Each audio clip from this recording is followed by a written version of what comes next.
आज lecture number मेरा 8 है और आज का जो टॉपिक है वो है कम्युनिटी। देखिए, कम्युनिटी से पहले हमने डिस्कस किया था पॉपुलेशन के हवाले से। पॉपुलेशन क्या है? ग्रुप ऑफ ऑर्गेनिज्म था, लेकिन उनका ताल्लुक एक स्पीशीज से था। तो यहाँ कम्युनिटी क्या हो गई? कम्युनिटी में ये होता है कि ऐसा ग्रुप ऑफ ऑर्गेनिज्म है that belong to variety of species या डिफरेंट स्पीशीज। तो हम यूं भी बात कर सकते हैं पॉपुलेशंस, यानी ज्यादा जो पॉपुलेशंस हैं, form a group that is called community. Populations living in a same habitat, यानी पॉपुलेशन जो एक ही हैबिटेट में रहते हैं, एक ही जगह पाए जाते हैं, वो मिलके जो ग्रुप बनाएंगे उस ग्रुप को नाम देंगे कम्युनिटी। अब कम्युनिटीज जो हैं, communities are dynamic collection of organism. देखिए, कम्युनिटीज जो है ये जानदारों का तब्दील होने वाला ग्रुप है। यानी इससे क्या मुराद है? इससे मुराद ये होता है कि कभी कभी एक पॉपुलेशन जो है कम्युनिटी के अंदर वो इंक्रीज हो जाती है, यानी सम टाइम वन पॉपुलेशन में इंक्रीज एंड अदर पॉपुलेशन में भी डिक्रीज। यानी कम्युनिटी के अंदर कभी ऐसा भी होता है कि एक किस्म की पॉपुलेशन जो है या एक ही किस्म के जानदार बढ़ रहे होते हैं और दूसरे किस्म के जानदार, दूसरी पॉपुलेशन के जानदार कम हो रहे होते हैं। ये ऐसा क्यों होता है? Due to fluctuation in abiotic environment.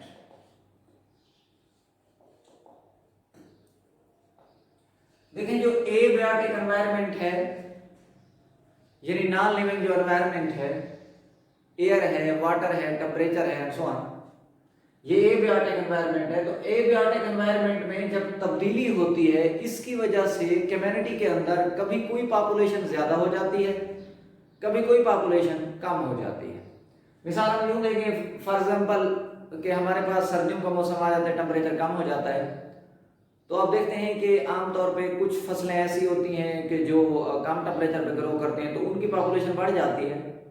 और अगर सीजन गर्मियों का आ जाता है तो टेम्परेचर बढ़ जाता है, तो फिर हम देखते हैं कि क्रॉप्स भी चेंज हो जाती हैं, वो वाली क्रॉप्स खत्म हो जाती हैं, और जो हाई टेम्परेचर में, ज्यादा टेम्परेचर में उनके लिए फेवरेबल होता है वो ही सर्वाइव करते हैं। तो इसका मतलब ये होता है कि एबायोटिक एनवायरनमेंट में जब चेंज आती है तो कम्युनिटी के अंदर पॉपुलेशंस भी चेंज होती हैं, यानी कम्युनिटीज के अंदर जो पॉपुलेशन है वो चेंज होते हैं। इसलिए हमने कहा कि communities are dynamic collection of organism, यानी ये जानदारों का तब्दील होने वाला ग्रुप होता है।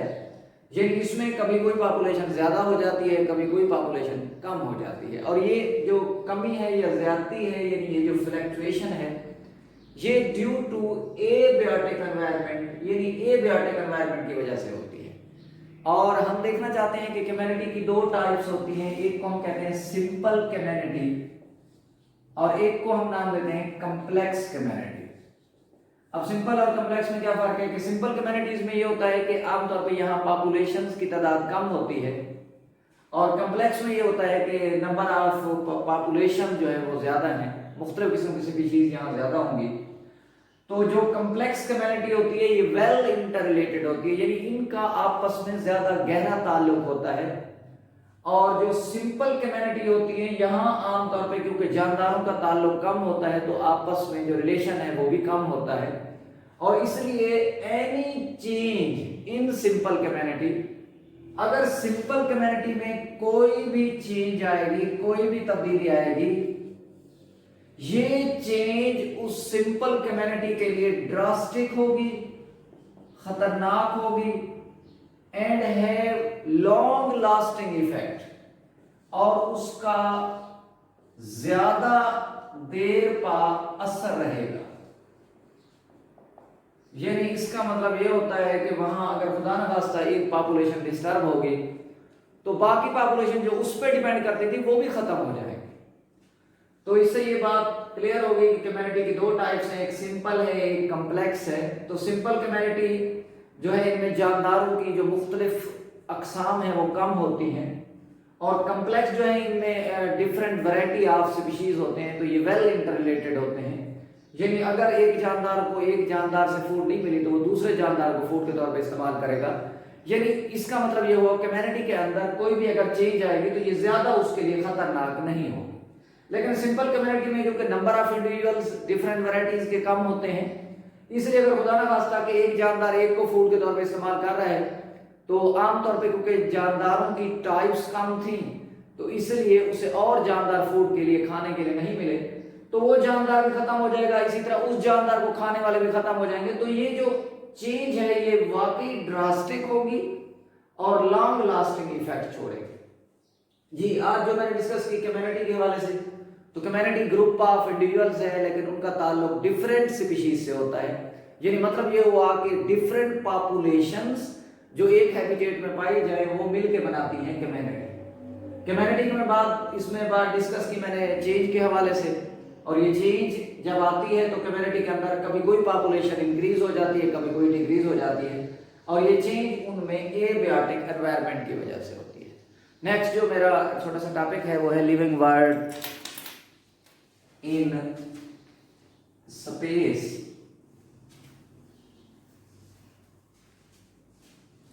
जी living world in space.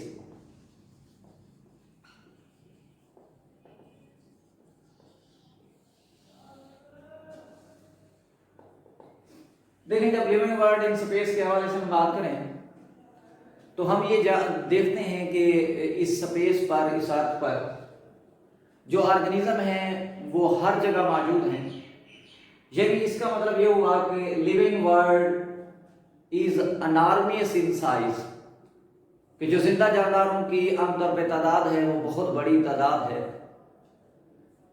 And they are evolving and reproducing. देखिए उनकी रिप्रोडक्शन भी हो रही है, यानी मतलब है कि वो तादाद में भी इजाफा कर रहे हैं, एंड इवॉल्विंग, और उनकी मुख्तलिफ अक़साम भी बनती जा रही हैं। यानी number and variety of species हम कह सकते हैं कि जब से जानदार यहाँ मौजूद हैं तो they are reproducing and evolving since the origin of life on this earth और प्लेनेट। यानी इस सियारे पर जब से जिंदगी बनी है तब से जानदार तादाद में भी इजाफा कर रहे हैं और मुख्तलिफ अक़साम के भी बनते जा रहे हैं। तो आप ये देखते हैं कि now all parts of the world abound with the living organism, कि अब दुनिया के सारे हिस्से इन जानदारों से भरे पड़े हैं। यानी कोई ऐसी जगह मौजूद नहीं है जहां ये जानदार मौजूद ना हो। तो लिविंग ऑर्गेनिज्म का जो डिस्ट्रीब्यूशन है स्पेस में, हम उसको स्टडी करते हैं थ्रू बायोम। तो distribution of living organism in space can be studied through biome. अब ये लार्ज रीजनल कम्युनिटी है, primarily determined by it's climate. यानी बायोम एक बड़े इलाके में पाए जाने वाला जानदारों का ग्रुप है जिसको तय करता है उसकी आबो हवा। और ये बात आपको पता होना चाहिए कि बायोम जो है आमतौर पे उसको नाम देने के लिए हम दो तरीके इस्तेमाल करते हैं। Biomes are named due to, first of all हम देखना चाहते हैं मेजर प्लांट, कि उसमें मेन अहम प्लांट कौन से हैं, और दूसरा हम देखते होते हैं एंड देयर फीचर्स, और उन बायोम्स के खसूसियात क्या हैं। तो biomes are named due to major plant and their features. और ये भी बात आपको पता होना चाहिए कि बायोम जो है हमें कैसे पता चलेगा कि एक बायोम यहाँ खत्म हो रहा है दूसरा वहां से स्टार्ट हो रहा है। ये बायोम जो है इसको तय करती है, अभी मैंने बताया था कि it is primarily determined by it's climate, कि इसकी आबो हवा इसे तय करती है। अगर एक इलाके की आबो हवा क्लाइमेट एक जैसी होगी तो हम समझ लेंगे कि ये एक बायोम है। अगर आबो हवा चेंज हो रही है, क्लाइमेट चेंज हो रही है, तो हम समझ लेंगे कि इसका आमतौर पे एक बायोम एंड हो गया है और दूसरा बायोम स्टार्ट हो गया है। और बायोम के अंदर जो मेजर प्लांट्स होते हैं ये डिटरमाइन करते हैं other presence of plant as well as animal. यानी किसी बायोम के अंदर अगर प्लांट मौजूद हैं, ज़्यादा जंगलात हैं, ज़्यादा पौधे हैं, तो ये तय करेगा कि वहाँ और प्लांट भी होंगे और उन प्लांट के अंदर रहने वाले और एनिमल्स भी होंगे। अल्लाह हाफिज़।